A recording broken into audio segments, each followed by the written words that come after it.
Hey guys, welcome to our YouTube channel where we discuss everything about electric vehicles, electric cars, electric bikes, electric vehicle charging stations. I come here regularly and update you guys about everything that is happening in electric vehicle ecosystem in India. So before I begin with today's news and articles, do subscribe to the channel if you want to stay updated everything about electric vehicles. So let's just start. So the first thing which I came across today, it's an article on dnaindia.com, and what they are discussing is that the top 5 upcoming electric cars. There's nothing surprising about it because I've already discussed it multiple times in my videos, the cars that are going to come.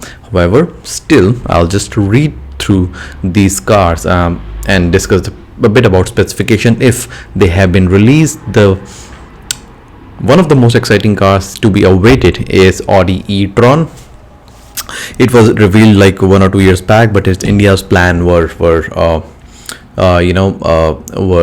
delayed by some time. But now we have Audi e-tron being coming. Once it enters into the market, it is gonna compete with likes of Jaguar I-Pace and Mercedes-Benz EQ. So Mercedes-Benz EQ, Audi e-tron and Jaguar I-Pace. These are 3 models that will be competing with each other. I don't see it competing with Hyundai Kona and MG-ZS EV. They are like, price difference is way high in these models. And about specifications, guys, I'll just briefly tell you that it has a 95 unit battery. Just to compare, Hyundai Kona has a 40 unit battery, so more than double of that battery size. The range is 400 kilometers, so that is a bit confusing for me because Hyundai Kona gives you 450 kilometers claimed range with a 40 unit battery, and then 95 unit battery is coming. Maybe the engine is more powerful, the top speed might be higher, that's why the range is still 400 kilometers. Moving on to the next upcoming car, that is Volvo XC40. That is also gonna come, and this will also be, by the way, competing with the Audi e-tron, Mercedes-Benz EQ and Jaguar I-Pace. About specification, again guys, same, is 400 kilometer range, 78 units battery, coming up in 2021. Then is one of the cars which will definitely make a dent in the market, that is Tata Ultra EV. Nothing much has been said about the technical specification, but once it comes, I think it will be somewhere around 10 lakhs and is gonna introduce us to 10 lakhs or sub 10 lakhs electric cars in India. The next car is obviously announced, Mahindra EKUV 100. It is said to be launched at a price of 8,25,000. If it comes at 8,25,000, it will make it the cheapest electric car in India. I mean, if you really remove the Mahindra E2O, the Reva wala gadi, if you really ignore that, this definitely is gonna be the cheapest one. So that is also awaited. And then is Maruti's Wagoner EV. We don't know when it's going to be launching, but most early in 2021. Once it is said that it's already undergoing testing.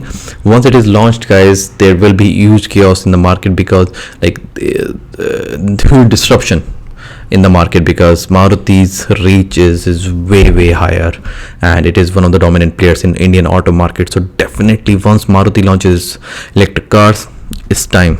There's an inflection point coming, and you should just go all in and buy an electric car. Okay guys, moving on to the next piece of news, guys, that is about auto sales. So auto sales numbers are coming out. The November month has actually slowed down compared to the last year's November month. Indian auto industry grows at a rate of 10% per year, but the rate has been lower compared to the last November. The reason is completely unknown, because I thought that, because of Corona, the electric vehicle market actually slowed down, but festive season was coming up. People were buying cars because of they were not preferring shared economy cars. They were not preferring Ola, Uber because of fear of infection. So they started buying their own cars. Auto sector was one sector to revive very quickly post Corona lockdown, and it was expected that in festive season during Diwali this will completely pick up, but it has picked up, but not as fast as we had expected. And the winners is obviously Hyundai. Hyundai has sold a lot of cars, the champions being Venue, Creta and newly launched i20. Maruti has slowed down a bit, and obviously Tata Motors, Kia Motors, Mahindra, Honda have also gained. Mahindra's model, that is Thar, is the winner here, which is launched this year. So that is about the numbers. If I tell you in a brief about the numbers, guys. So if I tell you in brief about the numbers, November car sales in India are expected to grow at 9%, but were lower than October sales over 3 points. So the October number was higher compared to November, which is completely baffling to me, because I was expecting sales to be higher in the festive season. 3.34 lakh units were sold in October, and domestic sales in November are in the range of 2.86 lakhs. So nearly a difference of 50,000 cars is there. And Hyundai actually recorded highest November sales up till now, that is 48,800 units, and I think it's because of Hyundai Venue, Creta, and i20. Tata Motors on a complete resurgence, and 108% growth, 21,000 units last month, and so 21,641 units sold last month, and then we have 10,400 vehicles which was sold in 2019. So that is like almost 100% growth. So these are the numbers, guys. Mahindra's Thar was a winner, and it managed to sell 17,900 vehicles in November 2020 compared to 14,000 vehicles. So it's a good growth, and so that's about the numbers, guys. In case you are really interested in the details, you can go to auto.economictimes.indiatimes.com, and you will see the numbers there. Moving on to the next news, guys, that is from a company called Gayam Motors. So Gayam Motors is a Telangana-based electric vehicle manufacturer, two-wheelers and three-wheelers. It was bootstrapped under an incubator named T-Hub, which is Telangana Hub. It is like a government incubator, and they have now started selling electric vehicles, electric three-wheelers and two-wheelers across Asia Pacific. That's a very big thing, because what happened is that Telangana Hub, T-Hub, introduced them to Uber regional head, and they got orders for various countries like Portugal, Japan, Lebanon, Nepal for the fleet delivery. So not just in India, they are also selling across the world. They have also signed a memorandum of understanding with Telangana government to create 1,400 direct jobs and invest rupees 250 crores in the state. So it's a good news, guys, when a domestic manufacturer goes out and starts capturing global market. So definitely good job, Gayam Motors. And one thing again and again I have said that in India, three-wheelers and two-wheeler market is gonna pick up extremely fast. There is gonna be an explosion of three-wheelers and two-wheelers, and it's really good that if three-wheeler manufacturers in India also start exploring the avenues outside India, that's a very good move. Okay, guys, moving on to the next news, guys, that is from Hyundai Kona. Hyundai is calling back. It is recalling around 460 Hyundai models which were manufactured between 1st of April 2019 to 31st October 2020. It is calling back those models, and exact number is 456. They fear there might, just to check for any electrical deficiencies in their high voltage battery management system.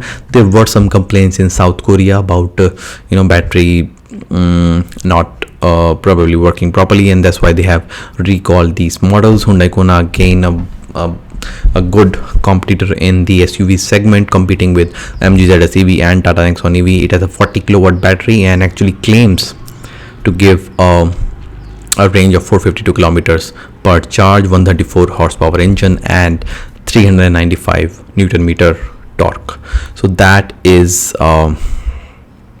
about Hyundai Kona, guys, but nothing to fear about. It's just like, it's very normal for auto companies to recall their models. Don't change your opinion about electric vehicles just based on one news. Bajaj and KTM, guys, they already are in joint venture, and Bajaj is now restructuring its deal with KTM and probably eyeing the trying to look at buying the EV tech, because I think Bajaj has realized the potential of two-wheeler electric market, and now it is really looking to get hold on all the technology it can. Moving on to next news, that is from Ola Electric.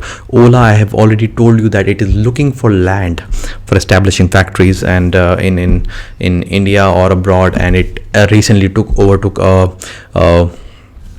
manufacturer of two-wheelers from abroad, and it is very clear that Ola's two-wheeler will be launched probably in first half next year, and it's just a matter of time.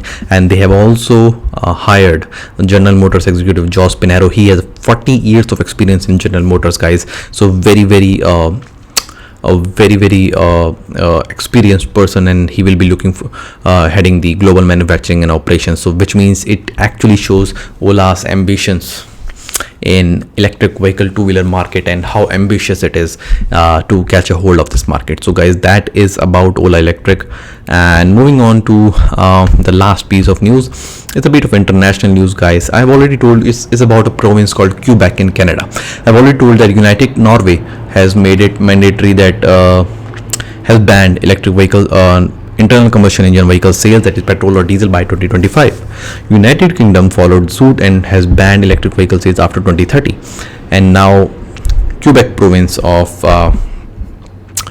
Canada has also jumped the suit, jumped the wagon, and it is also going to ban internal combustion engine sales by 2035. So all the countries are doing is, France has done this by 2040.